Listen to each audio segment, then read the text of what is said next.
নমস্কার, আপনারা দেখছেন জেলার 1 নম্বর অনলাইন ও TV channel Birbhum RC TV. আপনাদের সঙ্গে আমি শুভাশিস। শুরু করছি আজকের সংবাদ। বিস্তারিত সংবাদে যাওয়ার আগে দেখে নেব সংবাদ শিরোনাম।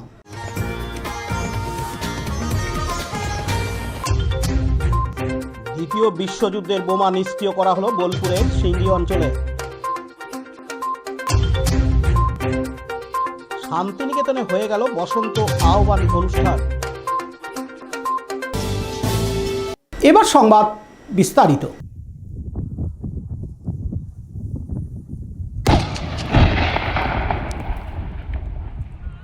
বীরভূম জেলার সিঙ্গি অঞ্চলে লাউদা গ্রামে অজয় নদ থেকে একটি দ্বিতীয় বিশ্বযুদ্ধের বোমা পাওয়া গিয়েছিল। যদিও এর আগে আরও একটি পাওয়া গিয়েছিল, সেটি নিষ্ক্রিয় করা হয়েছিল।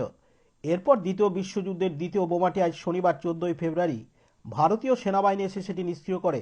এটি প্রায় 4 মাস আগে উদ্ধার করে অজয় নদ থেকে গ্রামের মানুষেরা। তারপর প্রশাসনকে খবর দেওয়া হয়। প্রশাসন এসে বোমাটিকে সুরক্ষিত জায়গায় রেখে দেন যাতে কোনোভাবেই দুর্ঘটনা না ঘটে। তার জন্য প্রশাসনের পক্ষ থেকে দিনরাত সেখানে নজরদারি ছিল। গ্রামের মানুষেরা আতঙ্কে দিন কাটাচ্ছিলেন। আজকের পর থেকে গ্রামবাসীরা স্বস্তির নিঃশ্বাস ফেললেন। এদিন স্থানীয় জাহানাবাদ গ্রামের বাসিন্দা শেখ নাজির জানান, একটা বোমা বিস্ফোরণ পাওয়া গিয়েছে। তা এটা মানুষ খানিক আতঙ্ক হয়ে আছে। এবার আর আগেও একটা পাওয়া গিয়েছিল, সেটা প্রশাসন এসে বাস্ট করেছে। আবার এখানেও প্রশাসন তড়িঘড়ি তাড়াতাড়ি এসে বাস্ট করছে। বোলপুর থানা এসেছে, এর সাথে আর্মিও আছে। আবার ডিউটিও দিত, লোকাল পুলিশ এসেও ডিউটি দিত, আগল বান্ধ করতো। মানুষ আতঙ্ক হয়ে আছে।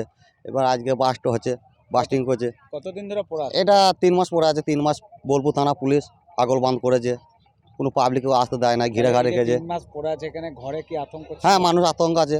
এই সামনে পাশাপাশি গ্রাম রয়েছে, এই গ্রাম যে কখন কি বাস্ট হবে না হবে, মানুষ মাছ ধরতে আসতে পারতো না। একটা জেলো পেয়েছিল, দেখেছিল, গ্রামবাসীকে বলে গ্রামবাসী বোলপুর থানাকে জানায়, বোলপুর থানা বাদে মিডিয়াকে জানায়।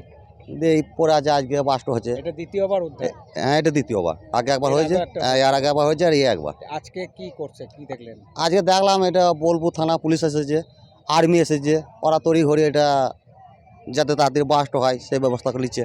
মানে বিস্ফোরণ করা? হ্যাঁ, বিস্ফোরণ করা ব্যবস্থা নিচ্ছে ওরা। বাড়িতে তো সদস্য রয়েছে, পরিবার রয়েছে, ভয় করতো মানুষ, বাচ্চা বউ সবাই ভয় করতো। সবাই ভয় হ্যাঁ, যে করতো। কখন কি হবে, পরিবারের লোকজন ভয় করতো কখন কি হবে না হবে, কখন বাস্ট হবে, কি হবে না হবে। এটা ইংরেজি ব্রিটিশদের মাল। নমস্কার দাদা, আপনার নাম? আমার নাম শেখ নাজির, বাড়ি? বাড়ি জাহানাবাদ। যেখানে উদ্ধার হচ্ছে সে জায়গার নাম? এটা লাউদা মৌজা, বোলপুর থানা, সিঙ্গি পঞ্চায়েত। পাশাপাশি লাউদা গ্রামের বাসিন্দা মানিক মণ্ডল বলেন, তৃতীয় বিশ্বযুদ্ধের বোমা হচ্ছে, বোমা শুধু বেরিয়েই যাচ্ছে বোমা তো। এর আগেও তো একবার দেখা গেছিল। হ্যাঁ, দেখা যাচ্ছে এখন শুধু এই তো আবার একটা বেরোলো। আবার একটা বেরিয়েছে। কতদিন আগে বেরিয়েছে আরেকটা? এটা কত হবে, ওই মাঝখানে হবে না, এটা 5 মাস আগে যেরকম একটা হবে। আতঙ্ক আছেন? ভয় লাগছে? আতঙ্ক মানে ভীষণ আতঙ্ক। আমাদের গ্রামবাসীর এখন যে অবস্থা, এই ফুটবে এই তো। না, এই যে 5 মাস ধরে পড়ে আছে, পরিবারের সদস্য বাড়িতে রয়েছে, তাতে কি ভয়? আতঙ্ক তো আছেই। ভয় ছিল? হ্যাঁ, যে কখন বাস্ট হবে মালটা। আজকে কি করছে? আর যখন তো ফাটাবে বলছি। ফাটাবে বলছে? কারা এসছে ফাটাতে? এই যে স্কোয়ারের লোক, বোমা স্কোয়ারের লোক। বোমা স্কোয়াডের লোক। আপনার বাড়ি? আমার বাড়ি লাউদহ। আর এই জায়গাটা যেটা উঠে আছে, জায়গাটার নাম? এটা অজয় নদী, লাউদহ অজয় নদী। আপনার নাম? মানিক মণ্ডল।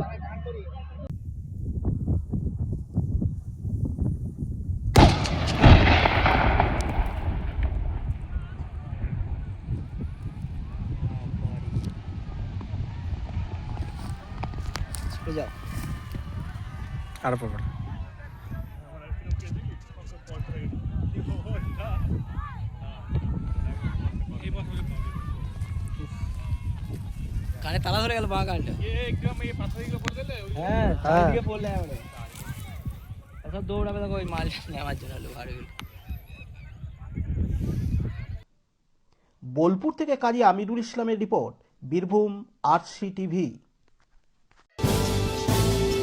দুবরাজপুর শ্রী শ্রী রামকৃষ্ণ আশ্রম পরিচালিত অভেদানন্দ সেবামঙ্গল হাসপাতাল বীরভূম জেলার বুকে একটি অন্যতম সেরা চক্ষু হাসপাতাল। এখানে প্রত্যেক দিন স্বল্প মূল্যে অত্যাধুনিক যন্ত্রপাতির সাহায্যে অভিজ্ঞ চক্ষু বিশেষজ্ঞের দ্বারা চক্ষু পরীক্ষা ও চক্ষু ছানি অপারেশন, ফেকো মাইক্রো সার্জারি করা হয়। এছাড়াও এই হাসপাতালে অতি স্বল্প মূল্যে যাবতীয় পরীক্ষা নিরীক্ষা, যেমন রক্তের সমস্ত রকম পরীক্ষা, ইসিজি, ইউএসজি, থাইরয়েড পরীক্ষা করা হয়। এখানে অতি স্বল্প মূল্যে চশমাও তৈরি করা হয়। এছাড়াও এখানে প্রত্যেক দিন বিনামূল্যে অন্যান্য রোগেরও চিকিৎসা করা হয়। আমাদের আদর্শ শিব ক্যানে চিপ সেবা। যোগাযোগের নম্বর 9382571046 অথবা 95645549। শান্তিনিকেতনে বসন্ত আহ্বান উৎসব অনুষ্ঠিত হলো শান্তিনিকেতন আম্রকুঞ্জে আজ শনিবার 14 ফেব্রুয়ারি সকালে। শান্তিনিকেতন ও বিশ্বভারতী বিশ্ববিদ্যালয়ে প্রতি বছরের ন্যায় এবছরেও বসন্ত আহ্বান উৎসব পালন করে। আগামী বসন্ত উৎসবের আগে ছাত্রছাত্রীদের নাচ ও গানের মাধ্যমে উজ্জীবিত করা হয় এই উৎসব। বিশেষভাবে এবছরও বসন্ত আহ্বান উৎসবটি উদযাপন করা হয়। উৎসবে উপস্থিত ছিলেন বিশ্বভারতীর উপাচার্য ডক্টর প্রবীর কুমার ঘোষ, স্থানীয় মানুষজন, আশ্রমিক অধ্যাপক এবং বিশ্বভারতী কর্তৃপক্ষ। শান্তিনিকেতনের বসন্ত আহ্বান উৎসবটি এক নৃতাত্ত্বিক সাংস্কৃতিক মিলনমেলা হয়ে উঠেছে, যা সকলের হৃদয়ে বসন্তের আগমন বার্তা পৌঁছে দেয়। পাশাপাশি আজ কচিকাঁচা থেকে শুরু করে বয়স্ক মানুষজনও মেতে ওঠে এই বসন্ত আহ্বানে। খোলদার খোল গানের তালে তালে কচিকাঁচারাও খুদে শিল্পীরা মেতে উঠল আজ এই বসন্ত আহ্বান অনুষ্ঠানে। জানা গেছে চলতি বছরে বসন্ত উৎসব হচ্ছে না শান্তিনিকেতনে, বিশ্বভারতী বিশ্ববিদ্যালয়ে, তাই তার আগেই বসন্তকে আহ্বান জানিয়ে হয়ে গেল আম্রকুঞ্জে বসন্ত আহ্বান অনুষ্ঠান।